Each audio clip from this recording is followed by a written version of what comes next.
1h06 aqui no Itatiaia Agora. A Polícia Federal ampliou as investigações sobre o assassinato do indigenista Bruno Pereira e do jornalista inglês Dom Phillips. Mais pessoas estariam envolvidas nesse crime, que tem repercussão internacional. Esse assunto estampou a capa dos principais jornais nessa manhã de quinta-feira. O número de suspeitos vai mudando conforme novas provas são adicionadas à investigação. 2 pessoas já foram presas por suposto envolvimento no desaparecimento. Amarildo da Costa Oliveira, conhecido como Pelado, que confessou o crime, e o irmão dele, Ozenei da Costa de Oliveira. O superintendente da Polícia Federal no Amazonas, Alexandre Fontes, ele afirmou em coletiva ontem à noite que as investigações seguem em sigilo e não é possível dizer a motivação do crime, pelo menos por agora. A família de Dom Phillips emitiu hoje um comunicado dizendo que todos estão de coração partido com a confirmação dos assassinatos e agradeceu a todos os que participaram das buscas, em especial os indígenas da região, Alessandra. E o Itatiaia Agora recebe aqui no estúdio o sogro do Bruno Pereira, também indigenista Kleber Gesseira Matos, que é ex-coordenador de educação escolar indígena do MEC, o Ministério da Educação, foi responsável pela formação de professores, produção de materiais didáticos específicos e construção de escolas em terras indígenas. Kleber, boa tarde, muito obrigada por vir aqui conversar com a gente. Meus sentimentos já para toda a família. Boa tarde, eu que agradeço a todos vocês.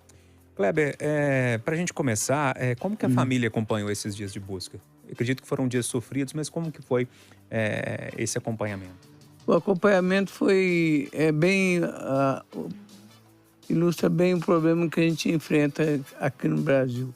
Nós temos um Estado que é extremamente agressivo e precisa ser amansado quando a gente pensa na interação do Estado com os povos indígenas, né? E, ao mesmo tempo, nós temos um Estado absolutamente ineficiente quando se trata de questões que têm a ver com a população mais pobre, menos beneficiada das riquezas do país. Então, no caso dos índios, eles são vistos pelas autoridades vigentes atualmente com a visão mais colonial possível. Você vê que ontem, na entrevista coletiva que os órgãos deram aos jornalistas, né? A gente viu 8 homens de uniforme, 1 de terno, 7 de uniforme e nenhum índio. Sendo que as principais descobertas que o pessoal fez foi a partir da observação dos índios da região. Então, nós também ficamos na mesma situação. A Beatriz, lá em Belém, eventualmente recebia uma ligação da Polícia Federal. Beatriz, que é a filha do senhor, esposa do Bruno, não é isso? Exato, E ela mora em Belém, né? Professora da Universidade Federal de Belém, do Pará. Mas ela recebia, eventualmente, uma ligação da Polícia Federal e mais nada. Toda essa tensão de acha corpo, não acha corpo, são os corpos deles, não são... Ela passou via imprensa, né? E, por sua vez, colhia os dados também com as organizações indígenas da região. Pois é, isso que eu gostaria de perguntar para o senhor. Como é que vocês acompanharam essas informações ao longo desses dias? Essas informações também chegaram desencontradas para vocês? Porque, às vezes, chegaram desencontradas para a imprensa também. Chegaram desencontradas para nós também, o que é terrível, né? Só agravou o estado de tensão e estresse dentro de casa. O Kleber, a Polícia Federal fez ontem uma coletiva dando algumas informações sobre o caso. A família ainda guarda outras respostas? Como é que vocês estão vendo essa situação? Bom, na verdade, se a gente fosse pensar radicalmente o que precisava ser feito, seria o Estado brasileiro assumir a Amazônia. Porque parece que é uma terra de ninguém. As pessoas vão trabalhar e não tem segurança para trabalhar, não tem segurança para viver. Se isso acontece com os docentes de universidades, os pesquisadores e os funcionários da frente de proteção aos povos indígenas da região, imagino que não acontece com o brasileiro despossuído de poderes de acesso aos benefícios que a sociedade deveria distribuir para todos. Então, a primeira coisa que a gente gostaria de frisar é que é preciso criar uma política pública de defesa do território nacional. O Exército parece estar mais interessado em urna do que em fronteira. Eles estão preocupados em se perpetuar no poder, à custa de quê? À custa da nação, à custa dos brasileiros, que não são que não têm privilégios, né? Então, a gente tem que pensar muito, discutir muito sobre essas questões, para colocar as coisas nos devidos lugares. Ô Kleber, a filha do senhor trabalha nessa região, ela também tem trabalho com indígenas.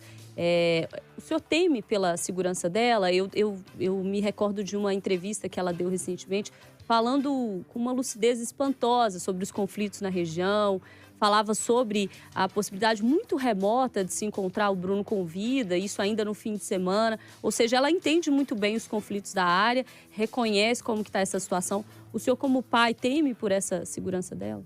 Claro que sim, porque ela conheceu o Bruno desenvolvendo o trabalho dela na região. Os dois se casaram e atualmente têm 2 filhinhos, o Pedro e o Luiz, né? Dois menininhos de 4 e 3 anos. A região é completamente desprovida de políticas públicas de segurança. O que vale lá é a lei do mais forte. Quem tem o revólver que atira mais, tem mais poder. Quem tem mais capangas arregimentadas, tem mais poder. E os poderes públicos não comparecem à medida do que é necessário, né? Então, é claro que o desenvolvimento do trabalho dela nessa área vai trazer preocupação para a família inteira. Mas, infelizmente, nas outras áreas indígenas onde ela já trabalhou, por exemplo, entre os Kayapó, no Mato Grosso, entre os Waiwai, no Pará, ela também passou por insegurança. Então, a insegurança... O Brasil parece muito seguro para quem está pensando em riqueza material, mas não em cultura. Quando o senhor cita isso de que, enfim, quem manda é quem tem um revólver ou a espingarda ou, sei lá, a arma mais forte, é um pouco assustador para a gente que está longe e não conhece tanto a realidade do povo indígena e dessas regiões que são meio deixadas mesmo, né, pelo poder público. Funciona desse jeito mesmo, Kleber? Ou seja, é uma terra de ninguém, essas regiões? Eu tive em Atalaya do Norte 2 vezes, no tempo que eu trabalhei no Ministério da Educação. O que eu observei lá é que é uma mistura danada, essa coisa do Brasil, né? Uma bagunça institucionalizada. Os procuradores dos municípios, ao mesmo tempo, são defensores de traficantes. Os promotores de festa são, ao mesmo tempo, colegas, amigos de pessoas que estão na contravenção, né? Então, existe um território vasto para explorar e esconder quem quer fazer coisa errada. Então, a percepção que a gente tem da região é que a lei não vigora, ou melhor, a lei vigora de acordo com o poder que a pessoa tem.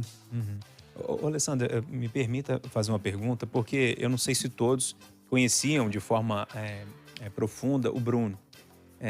Eu queria que o senhor pudesse traçar um pequeno perfil do Bruno. Quem que é o Bruno e que perda é essa nessa luta de proteção aos povos indígenas? Bom, nessa luta de proteção aos povos indígenas, a gente tem algumas pessoas que se destacam pelas qualidades que têm, pelo conhecimento que acumulou no seu trabalho, né? Tem funcionários públicos exemplares, como também tem funcionários públicos que deveriam desempenhar melhor a sua função. O Bruno está no primeiro time. Ele é uma pessoa apaixonada pela biologia. Para eu fazer um perfil do Bruno, eu começaria lembrando de uma quantidade grande de plantinhas que ele colecionava e organizava e fazia transplante de vasos, etc., na casa dele lá em Belém. Quer dizer, um sujeito extremamente delicado, mas com muito carisma, com muita liderança, com a capacidade muito grande de arregimentar pessoas pelas suas ideias.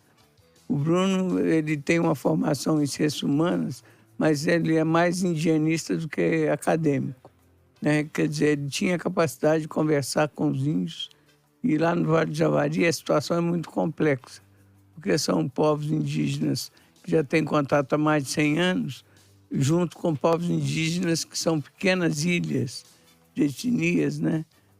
Poucas famílias se deslocando pelo território e recusando o contato tanto com os regionais quanto com os próprios indígenas de outras etnias da região. O Bruno tinha inserção tanto num quanto no outro. que não é um trabalho fácil. Para quem conhece essa relação humana de contato ou não com a sociedade ocidental, sabe o perigo que é.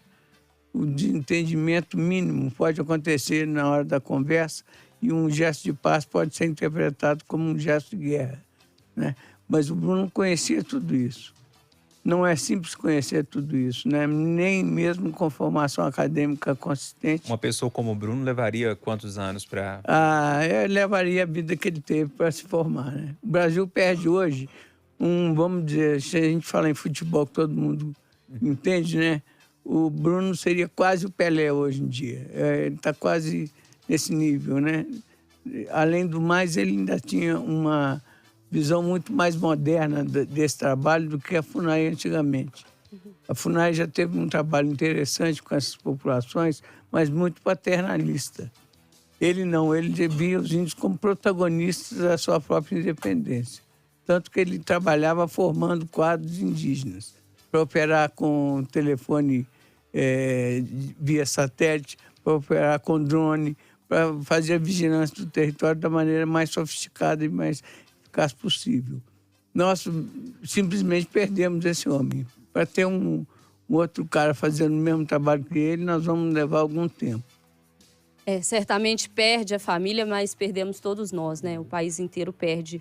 Kleber, eu quero muito agradecer a sua presença, novamente, a atenção. Eu sei que esse é um momento muito complicado para a família, mas quero agradecer muito a sua presença aqui no Itatiaia agora. Kleber Gesseira Matos, que é sogro do Bruno Pereira e é também indigenista, ex-coordenador de educação escolar indígena do MEC. Muito obrigada, Kleber. Eu que agradeço, e é importante o trabalho de vocês, porque só mesmo a partir da consciência e do pensamento que a gente vai chegar a entender melhor a realidade e transformar essa realidade. Leve nosso abraço e leve nosso abraço também à filha do senhor. Obrigado pela visita.